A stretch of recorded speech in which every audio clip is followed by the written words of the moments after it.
Assalamualaikum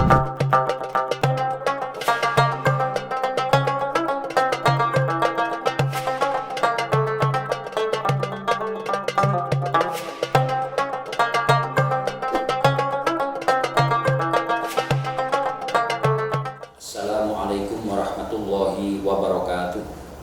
Bismillah, alhamdulillah, wassalatu wassalamu ala rasulillah wa ala alihi wa sahbihi amma ba'du.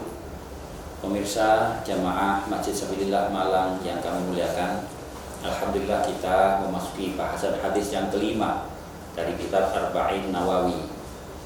Hadis yang kelima ini cukup pendek, sanadnya dari Ibu Aisyah radhiyallahu anha, dari Ummul Mukminin radhiyallahu anha, Aisyah radhiyallahu anha qala Rasulullah sallallahu alaihi wasallam, Rasulullah sallallahu alaihi wasallam bersabda, man ahdasa fi amrina hadza ma laisa minhu fahuwa raddun. Rawal Bukhari wa Muslim. Ibu Aisyah mengatakan Rasul pernah bersabda, barang siapa yang membuat-buat hal baru, jadi ahdasa membuat-buat hal baru atau memperbarui atau membarukan, fi amrina dalam urusan kami, maksudnya ajaran agama ini, ma laisa minhu yang tidak ada kaitan sama sekali dengan agama itu, fahuwa raddun, maka hal yang baru itu ditolak atau tidak diterima atau tidak boleh dianggap sebagai ajaran agama. Nah, memahami hal ini tentu kita harus cermat, kita harus teliti sehingga tidak sampai salah pengertian. Memang banyak hal-hal yang tidak diajarkan oleh Nabi, tetapi bagian dari implementasi atau bagian dari pengamalan, pelaksanaan dari ajaran agama itu. Tetapi banyak pula yang memang tidak ada sama sekali kaitan dengan ajaran agama itu. Ini yang disebut dengan Nabi fahuwa raddun. Di dalam hadis yang lain, baginda Rasul mengatakan, ala kullu muhdatsatin bid'atun, kullu bid'atin dhalalatun, kullu dhalalatin finnar. Itu di hadis yang lain, tapi tidak di hadis ini. Jadi Nabi kemudian menyebutkan setiap hal-hal yang baru itu disebut sebagai bid'ah. Setiap hal yang bid'ah itu adalah sesat. Setiap yang sesat akan masuk neraka. Ini maksudnya supaya kita sungguh berhati-hati memahami, mempelajari dan menghayati serta mengamalkan ajaran agama ini. Tidak boleh semua maunya. Semua harus didasarkan kepada ajaran-ajaran yang sahih, yang orisinal, yang benar sebagaimana Rasulullah mengajarkan. Memang ada beberapa penghayatan, beberapa implementasi yang kadang-kadang memerlukan ijtihad. Lebih-lebih ketika baginda Rasul sedang meninggalkan kita semua, banyak sekali perkembangan ilmu pengetahuan, teknologi, budaya dan segala macamnya. Maka dalam hal ini pun perlu diijtihadi secara benar dengan metodologi yang benar. Tidak boleh semua maunya. Semua tetap merujuk kepada prinsip-prinsip ajaran yang disebutkan oleh baginda Rasulullah SAW. Mungkin memang fakta realisasinya tidak secara tekstual ada di zaman Nabi, tetapi sesuai dengan prinsip yang diajarkan oleh Nabi, maka itu tidak termasuk sebagai bid'ah yang disebut Nabi sesat dan masuk neraka tadi. Bahkan di zaman sahabat pun ada hal-hal baru yang kemudian oleh sebagian sahabat disebut sebagai nikmatil bid'atu hadih. Misalnya itu ketika khususnya di bulan Ramadan ini ada kebiasaan sholat sunnah berjamaah di malam Ramadan yang kita kenal dengan sholat tarawih. Rasulullah tidak pernah mengajarkan sholat berjamaah, sholat sunnah ya berjamaah sejak tanggal 1 Ramadan. Satu sunnah hadis yang banyak dipakai rujukan adalah Rasulullah itu keluar di malam Ramadan, malam 23. Lalu ada beberapa sahabat ikut berjamaah dan Rasul tidak melarang. Itu artinya ada sholat sunnah di malam Ramadan selain yang sholat sunnah yang sudah biasa itu, dan memang khusus yang di malam Ramadan saja. Tapi kemudian malam 24 Rasul tidak keluar sehingga tidak ada jamaah. Malam 25 kembali baginda Rasul keluar dan lebih banyak sahabat ikut jamaah. Malam 26 tidak ada, Nabi tidak keluar lagi. Malam 27 Nabi keluar dan yang jamaah semakin banyak. Diceritakan oleh Abu Hurairah saat itu masjidnya sudah penuh dengan orang ikut berjamaah dengan Nabi. dan waktunya sangat panjang. Nah, setelah itu Nabi mengatakan kenapa di malam Ramadan yang memang istimewa itu beliau tidak setiap hari melaksanakan sholat sunnah berjamaah. Beliau katakan khifa ayyiftarodo, saya khawatir nanti ini dianggap sebagai sholat fardu, karena setiap hari dilakukan, jangan-jangan ini menjadi fardu, maka orang menjadi berat kalau tidak melaksanakannya. Nah, itulah maka untuk hal-hal yang sifatnya sunnah atau afdholiyah, Nabi sangat membatasi, sangat berhati-hati, karena beliau mengukur kemampuan umatnya yang memang sangat bervariasi. Nah, untuk ibadah-ibadah sunnah Nabi memberi ruang, siapa yang mempunyai kesempatan, punya kesehatan dan kuat, silakan diperbanyak di bulan Ramadan. Tapi mungkin ada orang yang memang terbatas kesehatannya, kemampuannya, waktunya, maka tentu semaksimal kemampuan untuk tetap menambah ibadah di bulan Ramadan itu. Nah, maka pada masa Khalifah Umar bin Khattab, kebiasaan sholat malam di bulan Ramadan ini oleh Umar bahkan dimulai sejak tanggal 1 Ramadan menjadi kebiasaan sholat sunnah berjamaah sampai akhir Ramadan dan setiap malam.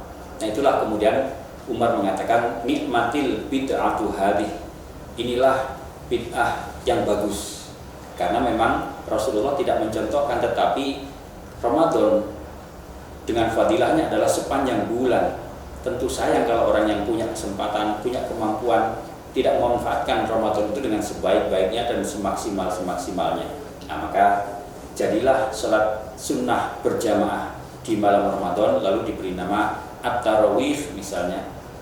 Jadi salah satu contoh ya yang tidak dicontohkan tetapi oleh Nabi tidak dilarang, memang waktu itu belum ada, tetapi tidak bertentangan dengan prinsip yang diajarkan oleh Nabi, yaitu sholat sunnah berjamaahnya Nabi tidak melarang, tetapi bahwa dilaksanakan sepanjang bulan sejak tanggal 1 sampai akhir itu Nabi tidak mencontohkan, tetapi Sayyidina Umar dan sahabat-sahabat yang lain sepakat bahwa itu termasuk kebaikan yang tidak menyimpang dari prinsip yang diajarkan oleh Rasulullah. Nah, maka para ulama kemudian membuat satu kesimpulan, tidak semua bid'ah itu dhalalah, ada karena bid'ah itu hasanah sebagaimana Umar, atau ini juga beberapa sahabat yang lain.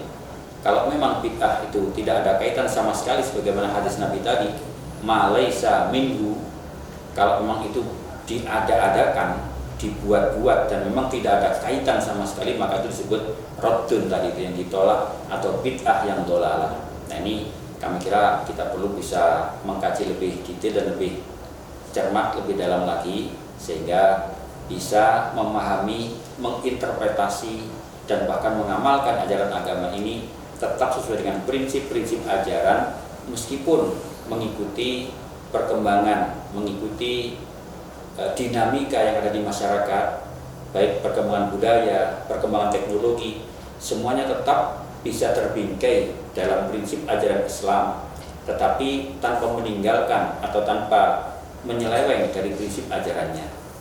Bahwasanya ada teknologi transportasi, teknologi komunikasi, teknologi dalam bidang ekonomi, apapun terus berkembang dan bergerak, maka ini para ulama lah yang bertanggung jawab untuk terus-menerus berijtihad bagaimana mensikapi perkembangan-perkembangan itu. Banyak hal-hal yang memang terus berkembang dalam peradaban manusia, misalnya dalam ekonomi tentang transaksi itu juga sangat berkembang. Di bidang teknologi lebih banyak lagi, yang misalnya yang kami tahu di bidang teknologi kedokteran itu kan cukup banyak, ada donor organ, ada donor darah, ada segala macam yang terus berkembang. Di zaman Nabi semua tidak ada, tetapi apakah kalau tidak dicontohkan Nabi lalu menjadi dhalalah dan masuk neraka? Belum tentu. Misalnya kita ambil contoh donor darah. Kalau secara fikih kita tahu darah ini benda najis, di dalam definisi fikih tidak boleh sama sekali diperlakukan, bahkan harus disucikan. Tetapi pada orang tertentu dengan kondisi tertentu, transfusi darah menjadi kebutuhan dasar. Ada orang yang kalau tidak transfusi dia akan meninggal. Nah, maka ada kondisi darurat atau keterpaksaan. Maka mengambil darah yang jelas-jelas benda najis itu menjadi boleh. Bahkan mentransfusikan darah kepada orang yang memerlukan menjadi boleh, karena ada kebutuhan mendesak atau bahkan kedaruratan. zaman Nabi tidak ada donor darah dan memang tidak ada hukum donor darah. Nah, tetapi para ulama berijtihad karena itu merupakan kebutuhan dasar. Nah, tentu merujuk kepada kaidah-kaidah yang lain. Penyelamatan kehidupan adalah sangat utama. Maka sungguh pun tadi dikatakan di zaman Nabi tidak ada secara teknis, tetapi tindakan itu tidak menyimpang dari prinsip-prinsip ajaran Nabi.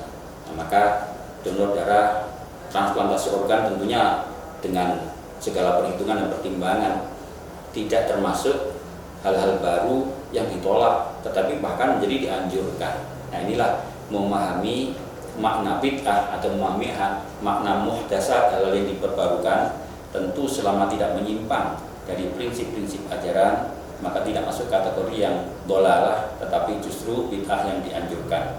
Nah, ini maka para pakar atau para ulama, para ilmuwanlah yang bisa mendefinisikan, yang berijtihad secara jama'i, mensikapi beragam perkembangan, beragam dinamika yang terjadi di kalangan bisnis, ekonomi, di kalangan budaya, di kalangan teknologi dan sebagainya itu, sehingga tetap tidak keluar dari koridor-koridor prinsip ajaran. Nah, mudah-mudahan dengan memahami ini kita terus bisa istiqomah dalam prinsip ajaran Rasulullah, ajaran Islam, meskipun tetap mampu mengaktualisasi ajaran Islam ini dalam beragam perkembangan, beragam kemajuan di segala bidang kehidupan. Mudah-mudahan dengan demikian kita beragama menjadi semakin nyaman, kita beragama menjadi semakin maslahat dan manfaat. Amin ya rabbal alamin. Demikian sesi kelima ini, mudah-mudahan disertai inayah Allah jadi ilmu yang manfaat bagi kita semua. Allahumma muwaffiq ila aqwamit thoriq. Assalamualaikum warahmatullahi wabarakatuh.